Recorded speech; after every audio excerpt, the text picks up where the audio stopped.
Allahu akbar, Allahu akbar.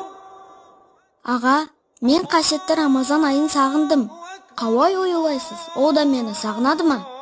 Әрине інім, қатты сағынады. Сол себепті сені көру үшін ол жыл сайын 10 күнге ерте келеді. Айтпақшы аға, менің телефоныма досымнан мынадай хабарлама келді. Биыл Рамазан айы пәленше күні басталады. Пайғамбарымыз Рамазан айының келуін кім бірінші болып ескертсе, оған тозақ оты харам болады деп айтқан екен. Осы рас па? Жоқ інім, бұл жалған тоқма хадис. Пайғамбарымыз оған Алланың игілігі мен сәлемі болсын, мұндай сөзді айтпаған, және оны таратуға болмайды.